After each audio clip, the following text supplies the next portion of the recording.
Hello, my fellow extraordinary Americans. My name is Cosmos Dar, and this is Extraordinary America. What is Extraordinary America? Well, you see, America has always been about freedom, opportunity, and the pursuit of happiness. However, most Americans are not free when it comes to the financial front.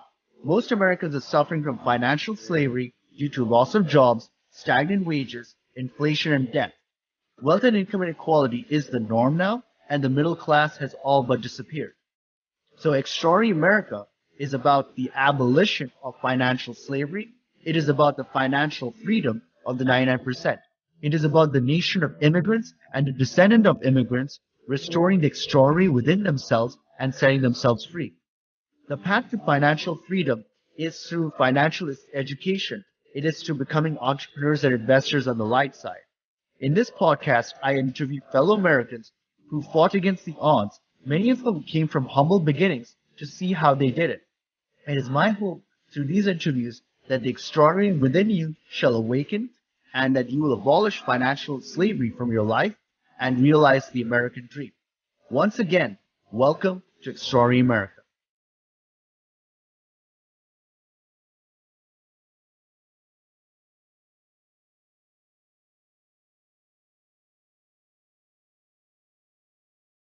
Welcome back to the show, my fellow extraordinary Americans. For today's guest, we have Jean Eidelman.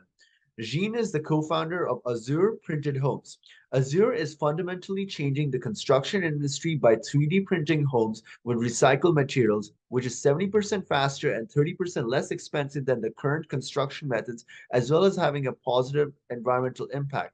Jean emigrated to Los Angeles from Ukraine over 35 years ago. He was recognized for resettling over 6,000 refugees from the former Soviet Union and even appeared on the Oprah Winfrey Show.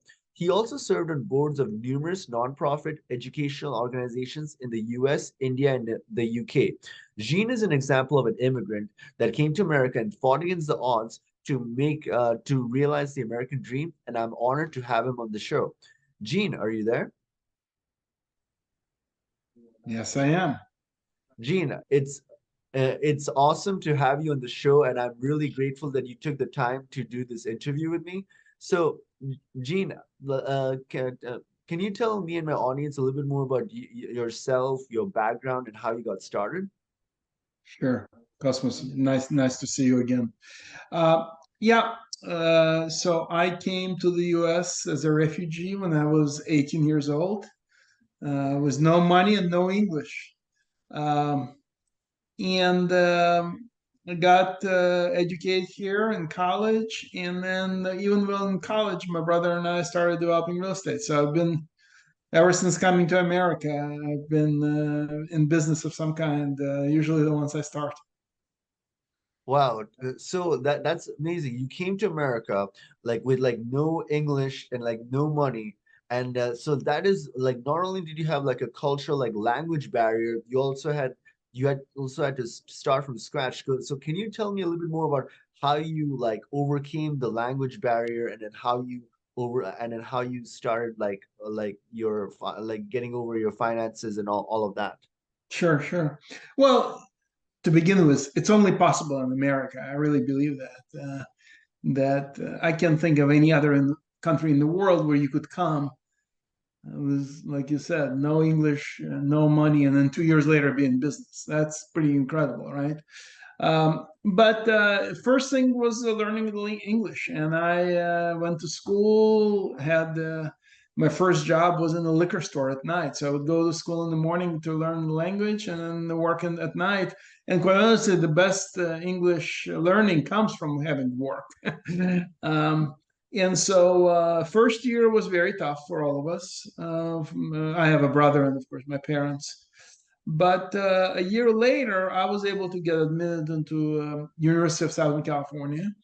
So, one, I came, education in Ukraine was very good in the K through 12 level. So I was able to get admitted because I was very strong in math and science. Um, and then my brother, my older brother, was a computer programmer. He couldn't get a job in his field, and so he started selling real estate. And as I was going to college, saw him be successful very fast. So I decided to get my own real estate license. And literally within 2 years of being in this country, I had a real estate license, and my English wasn't good enough to sell residential properties like homes. So we started focusing on apartments, because apartments and commercial properties, you just need to know the numbers. So that's how we started. We started a year of tough kind of manual labor learning English, and then second year was able to get into college, and would go to college 8 to 12 and work 12 to 9. So that's kind of how we did it. Oh my God. So Gene, like not you had to like somehow learn English, but then like you had to like go through financial issues and somehow you like got a real estate license and you got into real estate and then you started doing business. Can you tell the audience and me a little bit more about the process of how you got into business and how you managed to make it successful while learning English and all of that? Yeah, well, quite honestly, I think coming to Los Angeles was a huge advantage because it's a very diverse place. And so some of our first clients were people from Eastern Europe who came here just before, a little bit before us. So in terms of getting the clients, just coming to a place that's diverse where you didn't stick out, so we were able to kind of connect more culturally. Um, and you know, I mean, even we came from a system that was very, was not capitalistic, but the concept of buying low and selling high works everywhere. So it's really is just a lot of hard work. I mean, I found that in real estate, as with anything else, you really need to know your territory, right?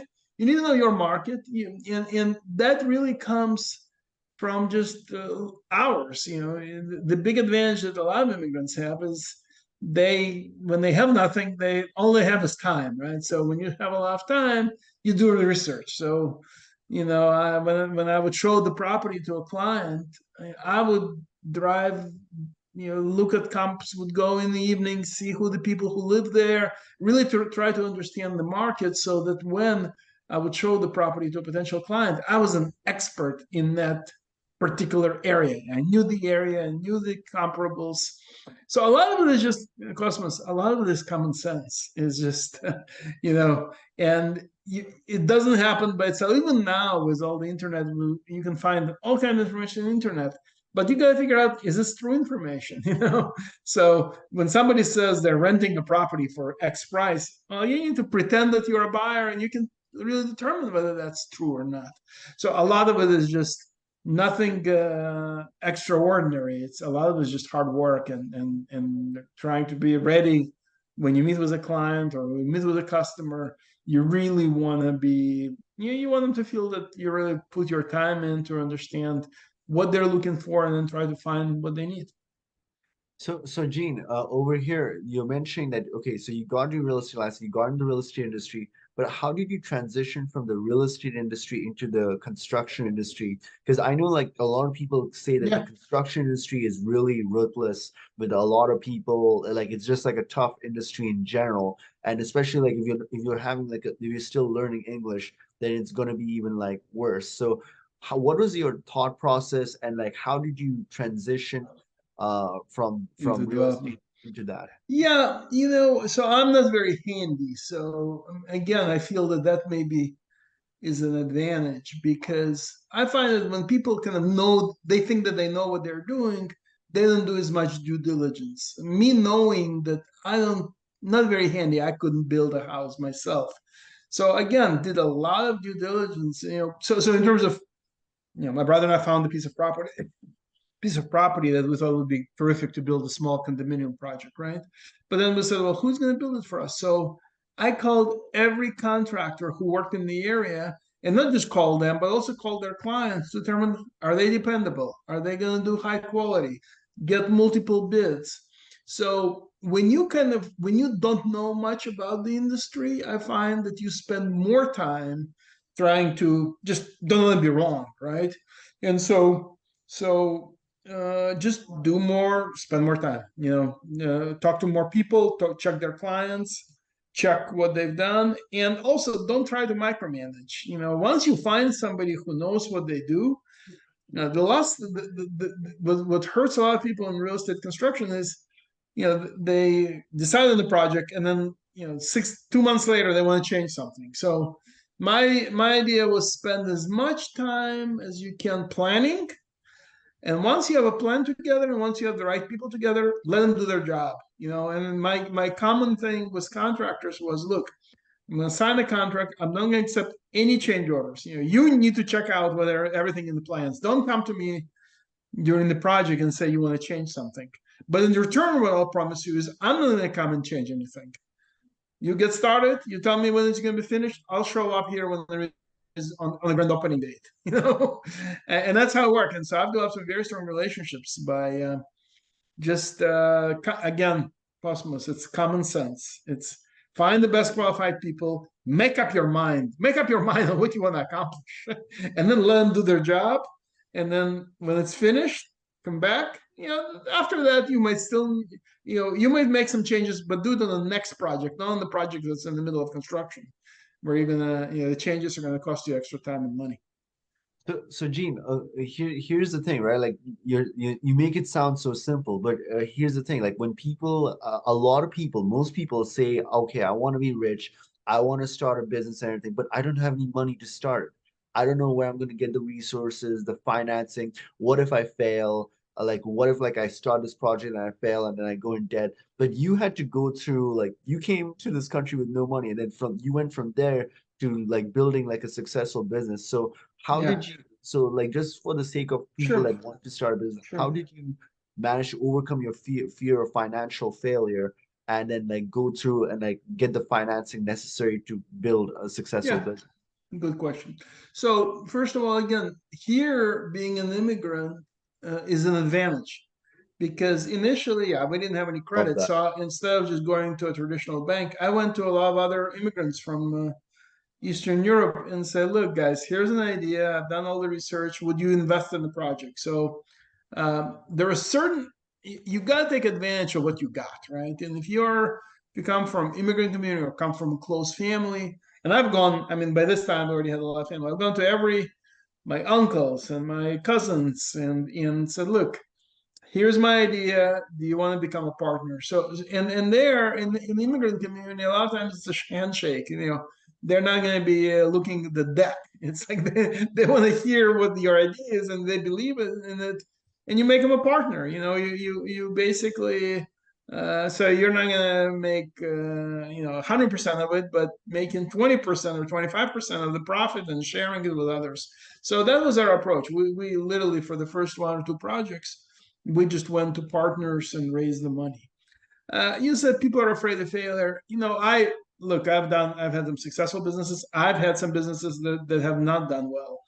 It's really in the failures where those are the best lessons, because any idea you have, it kind of sounds good in the beginning, right? But once you get in it, things sometimes go array. And so I really think that the best lessons I've had is when things didn't go as well as planned. And you learn the lessons. It's painful, but then next time you start a new business, now you remember. Sometimes things happen that are totally out of your control. When the economy goes into recession, interest rates rise, there's not much you can do. But sometimes there are things that you can do, and the biggest lessons or the biggest issues that usually come up is who you hire. Who your partner is and who your key employees are, and that is the most difficult part. So anytime I can think of when I've had some issues, it was not over the money or finance, it's the people, either the wrong partner or the wrong key employee. And there is, unfortunately, it's very hard to get that 100% every time. You just have to, I mean, you have to get to know the people, and you have to, and even after you get to know the people, some of them change. They might have personal circumstances or some other issues that you just can't control. So that's the biggest challenge, I think, in the business is who's going to be your partner, who's going to be your key employees, how can you maintain them so they don't leave in the middle of when you need them most. and don't hurt your business. So that's interesting that you say that, Gene, because a lot of times like people have like a lot of times like they try to start a business and then they get the wrong partner, and then the partner like screws them over, or like just like wasn't useful in the business, and then they are just like, oh man, I can't ever start a business because how am I going to trust people? So like I know that trust and discipline are two important things when it comes to business, right? So like what is your advice to people that would have trust issues when it comes to like having like getting a right partner for their Yeah. business or a strategic joint venture? So again, that is the tough, what we're just discussing right now is the toughest part. And so my advice is the following. First of all, get to really know the person. Don't take it lightly. I mean, you might have a most brilliant idea and you kind of have a urge to, oh, let's get started. But you really, really want to get started. It's the best. I feel that you get to know the person for 6 to 12 months before you become partners. And during that time, go to eat with them, get to know their family, really get to know them, not just by sitting at the two desks, but get to see how they interact with their friends and family. By going to eat with them, see whether they're heavy drinkers or not. You don't want to go with somebody who has some addictive behavior. See whether they have a supporting family, be it if they're married, it's their spouse. If they're not married, it's their parents. Just see what kind of relationship they have, because it's the way people relate to their friends and family, you will get very similar feelings. So really, A, get to know them, right? B, don't be ashamed to structure a strict legal agreement. There is a saying that, before a couple gets married, a good prenuptial agreement is the one that couple will never look at, right? So here it's the same thing. Sign an agreement with a partner. So really give it a lot of thought and sign an agreement that you hope you will never have to look at. But have it strong enough so if there are issues come up, there is an easy way to end the relationship. It just seems like it's so easy to start a business, but when the relationship doesn't go well, it's always impossible, hard to break it up. And it's usually because there is no agreement in place. There is a handshake, and when things go well, everybody is happy. Things. But when the tough things get tough, that's going to be very tough to negotiate with somebody. So again, my advice is time, and don't be shy to structure a good legal agreement that'll spell out how much time they'll put in, how much money they'll put in, what happens if things don't go well. Is there a buy-sell agreement? If you just can't work with somebody, is there a firm agreement? How can one person buy another person out? Or what if some other buyer comes and wants to buy a business and you don't agree whether you want to sell or not? Think through all, and that's again, with time, you can figure that out. So get all of those pieces in place. And then if relationship is good, you'll never look at that agreement. But if relationship is bad, you really need to think through what's going to be the worst case scenario. And even negotiating that, you will understand whether your partner is somebody who I call as a grown up, somebody who can think through. And if things go great, you can always say, look, we'll never look at this agreement again. But if things don't go well, let's have something in writing that's very specific so that we know exactly how it's going to work out. So that's my advice: just time and a good agreement in place on what's going to happen when things don't go well. Believe me, when things do go well, nobody looks at the agreement. You just go and have a great time. Yeah. No, that's interesting that you're mentioning that, because yeah, a lot of times people just like they half of the time like businesses don't even like succeed because they choose the wrong partner, and then they have like a falling out, and then all of a sudden like now it's like you have to divide up the company, and then you lose a lot of money in the process. Yeah. And it like I think, yeah, finding the right partner is usually like a pretty important thing. Yeah. But Gene, on a different note, I wanted to ask you about the story, like the story where it's like where you helped more than 6,000 refugees come from the former Soviet Union in and like help them get situated in America and help them start their life. Can you tell me and the audience a little bit more about that? Yeah. So we so I came originally to LA. It was my parents and my brother, and then I moved to Atlanta, Georgia. And while LA was very diverse, has immigrants from all over the world, Atlanta at that time was not that diverse. It's changed a lot in the last 35 years. By that time, it wasn't. And so I thought it actually would be make a perfect community to bring refugees in, because I felt that people would be very much open to this. And so our idea of how we're going to resettle refugees was to find a family that would be one-on-one with the newcomers. And so because I really didn't care for, in LA when we came, there were lots of people coming, and there were professionals and agencies that would help out. And I felt that the best way to help a family that comes is just to connect them with one other family. It's like one human being can make a difference in another human being coming. And so what we did is I and several other people in the community, we said, look, if we can meet the people who are coming and can understand what their profession, what their family size, are they married, are they single? If they're married, do they have kids? If we can find people who would work with them, help them resettle, who had similar characteristics, either professionally, they either like work in the same field. It's like if a doctor is coming, or a nurse is coming, you want to connect with somebody who is in medical profession, or somebody comes from engineering, you want to connect them with. So it didn't have to be a perfect match, but close enough where they had some either professional or personal interest, kids of the same age, so that they can, a lot of times people have difficulty. What school to send your kid to? Well, you have somebody who is assisting your resettlement and knows the area. They'll give you a good advice. So that was the key to our success. So we basically, I went around and raised money so that in the first 90 days, new coming family didn't have to worry about work. At that time, I owned apartments. I had a friend who was in the rental furniture business.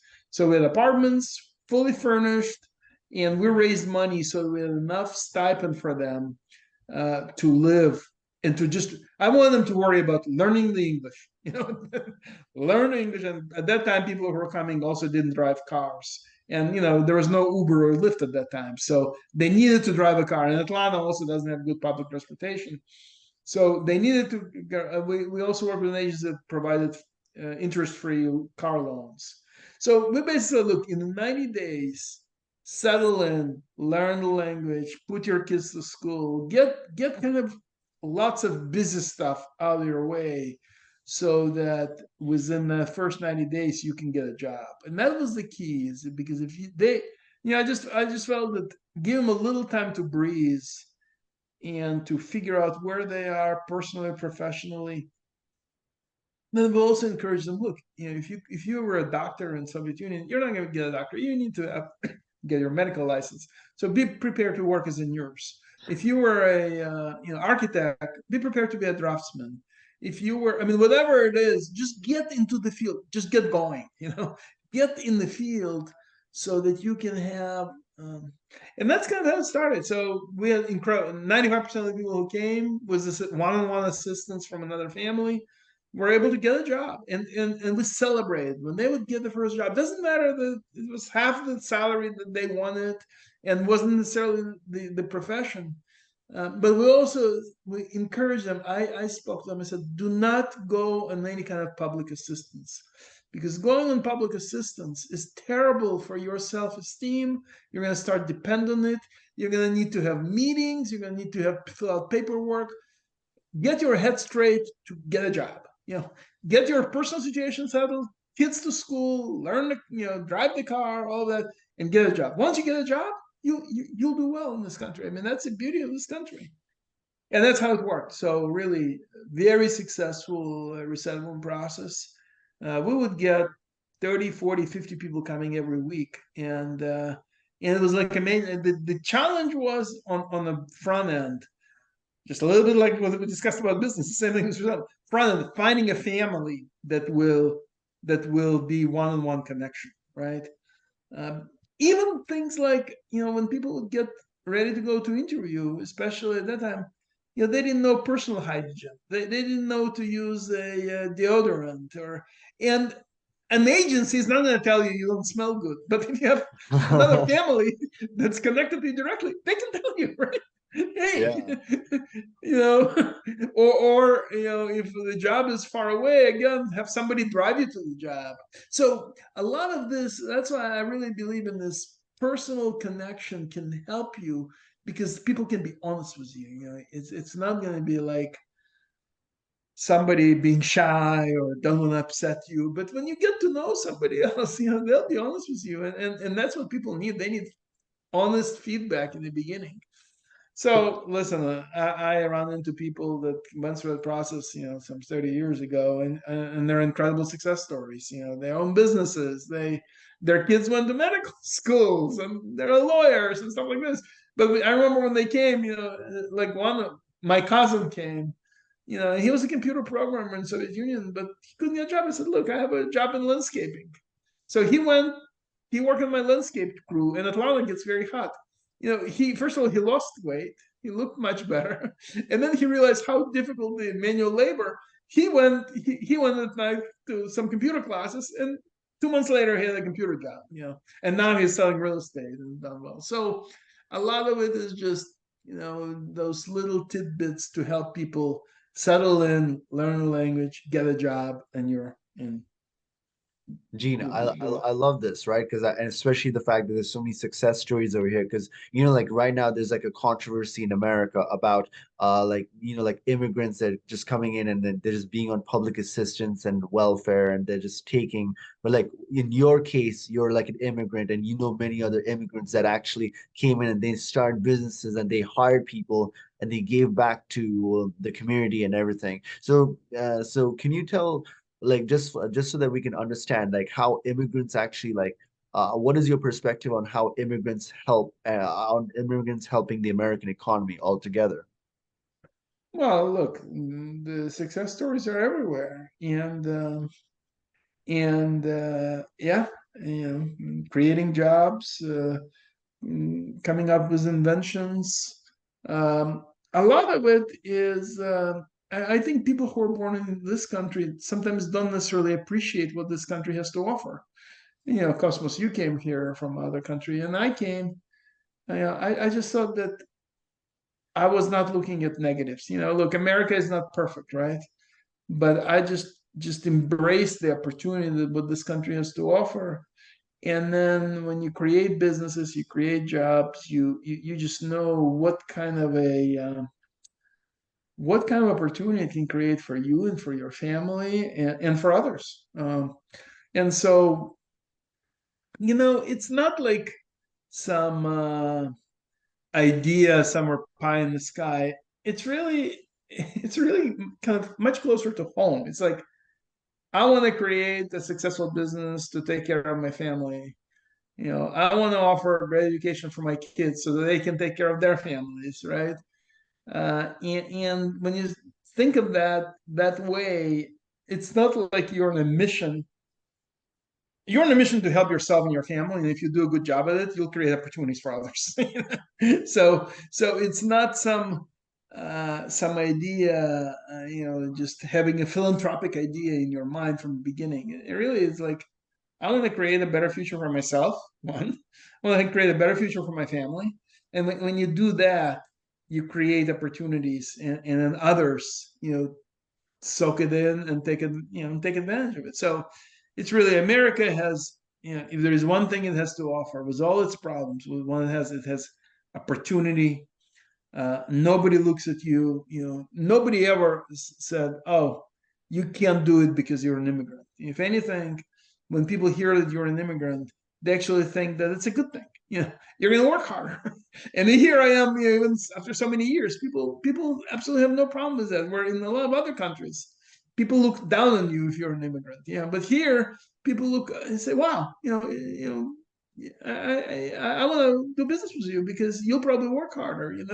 You don't have majority of immigrants don't have like a personal wealth that they say, oh, I don't do well here. I'm going to go and get my parents to help me. It's like, it's all you. So it's kind of I really think in that respect, immigrants here have almost like an advantage. People are open to doing businesses, and people know that they will work harder and will want to get good reputation, and will not just disappear or take it easy, or take it for granted. So So Gene, like based on what you're saying, right?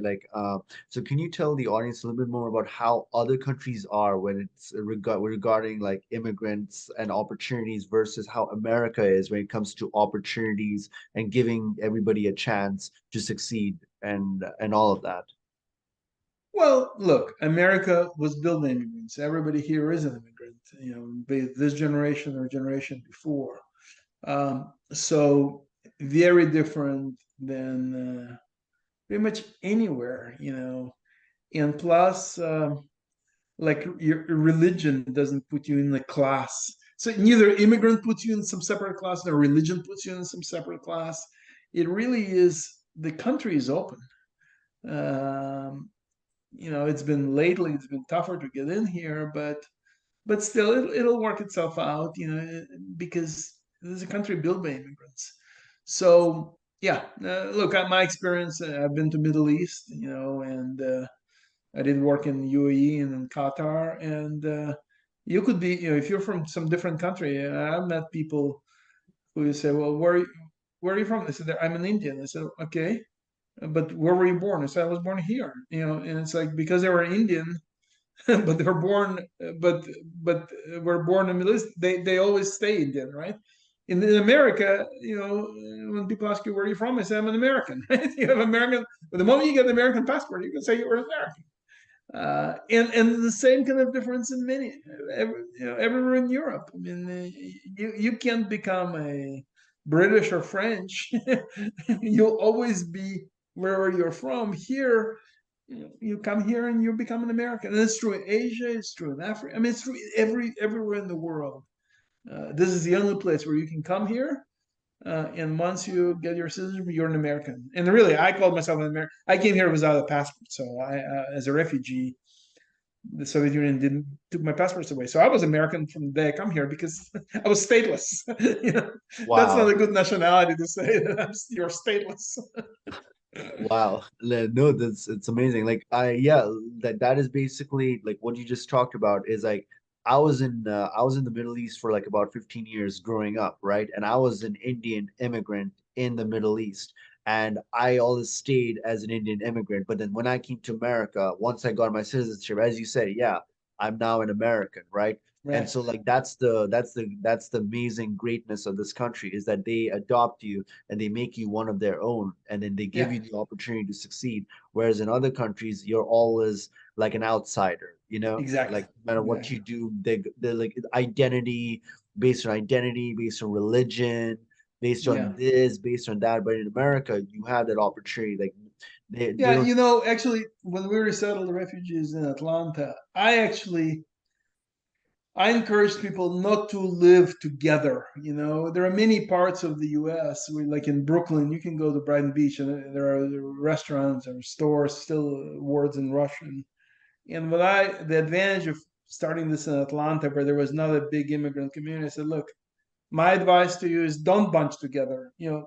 Go, become get more American friends, because while going to a Russian store, Ukrainian store is maybe a little bit easier, but going to an American deli would be better. You're gonna meet new people. You're gonna experience the taste and the culture of the country. I mean, that's another thing is I think debate is out. I mean, there are many communities who say, "Well, I'd love to live in my own community," and I actually think that it's not necessarily healthy. I encourage people who come here to just go out there and look. If you really miss your culture that much, you can go back. But you come here, you jump in there. This is a melting pot, and you can have your family if you want to speak your native language or your own culture. You don't have to lose it, right? But I would encourage people to just come in, try to make American friends, because That's what I did. Like I yeah, didn't stay with like my like this thing. I would just went in, like absorbed the best of like what I could, and yeah, yeah, became a part of it. yeah. But it's awesome. Like I think we're in tune with this. Like our like the way that we're thinking about like becoming one with America, it's brilliant, you know? So Gene, I wanted to ask, so from like as an entrepreneur, as an immigrant, right? Like what is your thought process when it comes to what the American dream is and how would you advise Americans on attaining the American dream? The best way to attain the American dream. I'm sorry. The question was, what is it? So, as an immigrant, right, like as an entrepreneurial immigrant, like that came from the former Soviet Union, what is your thought process on what is your idea of what the American dream is? Like, what does that mean to you?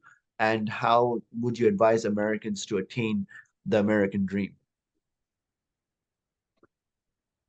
You know, I don't even know. Again, customers. I think in terms of, I'm not thinking as American dream. I'm more thinking about it. It's a wide world of opportunities. I mean, what America offers you is opportunities to make something of yourself that you really are dreaming about. So in my mind, it's not, there is no like picture. When people say, "What's your dream?" it's not all perfect. It's just opportunities to start with, opportunities to learn, and then opportunities to create, opportunities to make your own future. So in my mind, it's just, this country offers tremendous opportunities to everybody who comes here. And generally, I find that if you work hard and if you're honest and if you are open, and you have a good sense of humor, that also never hurts. Yeah. Just open, make friends, uh, just be happy. We're living in right now. There are difficult times. We have inflation, we have crime, we have international instability, with war in Ukraine, on and on. We just got through COVID. So you could become, if you think about all the negative things going on in the world, you could really be depressed, right?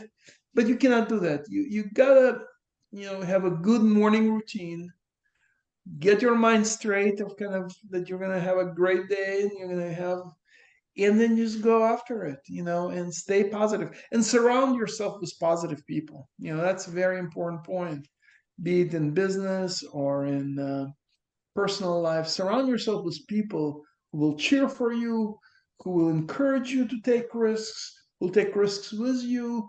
And if you fail, they're still going to accept you. So I really think it's opportunity to succeed, it's opportunity to fail, it's opportunity to make a life of your own. And it's never a straight line. It's a little bit of a. I just came from a conference on circular economy. They say instead of straight line growth, circular economy goes in circles. And as I was looking at that, I said, "Oh, life goes in circles." It's not a Oh, straight line. It's actually a lot of zigs and zags, right?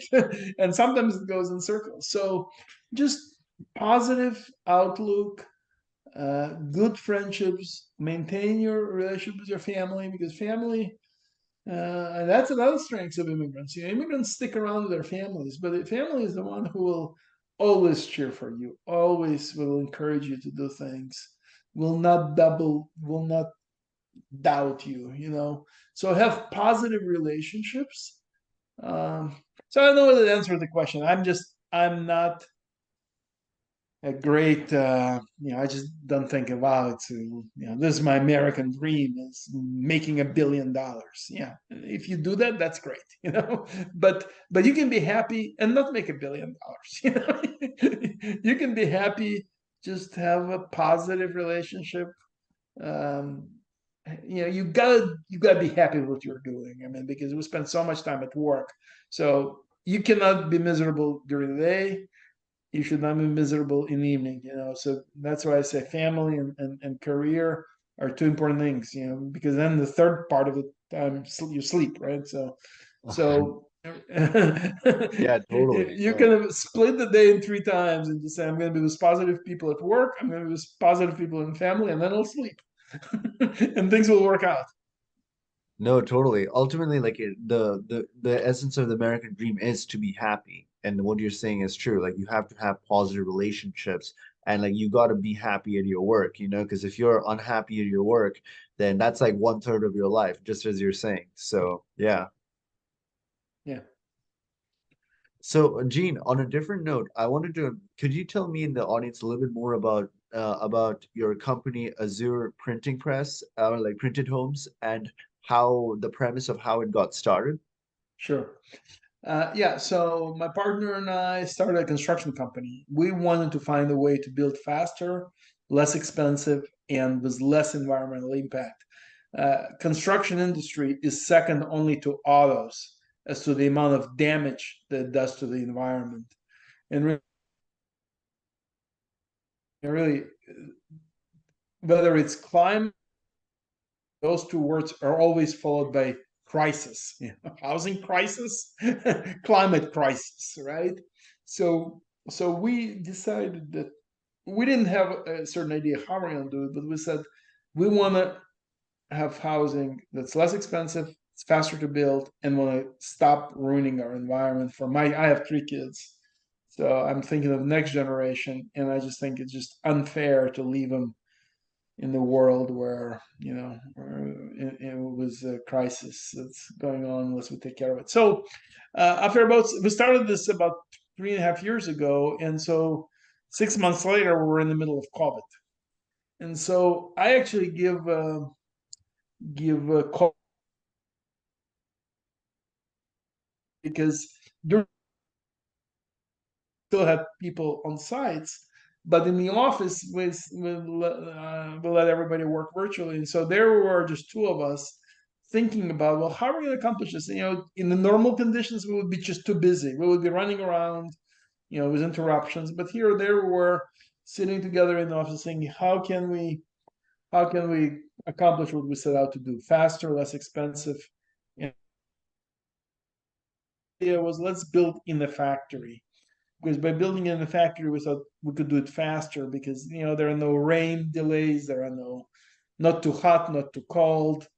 So we thought, okay, let's figure out how to do it in the factory. And then we looked at how factory built housing is built. We realized that there are lots of issues, because when people build homes in the factory, they basically rely on supply chain. And during COVID, supply chain was awful. You couldn't, you couldn't order anything. You couldn't expect it on time. And so that's where 3D printing. We said, look, if we have a 3D printer here, we could just print it ourselves, and make most of it ourselves. So, but the problem was that we couldn't find. I mean, we were looking for is there a 3D printer off the shelf that we could buy to build this, and we just couldn't find one. So it took us longer than we expected, really almost 2.5 years to develop our patented technology. And Nice. then back to our environmental focus, we said, why don't we use recycled plastic? Plastic in itself couldn't be a good building material, but if we were to mix a plastic, it was fiberglass and carbon fiber, that would add rigidity, and it would add the qualities to the material that could withstand, be acceptable building material. So really, it came out of just desire.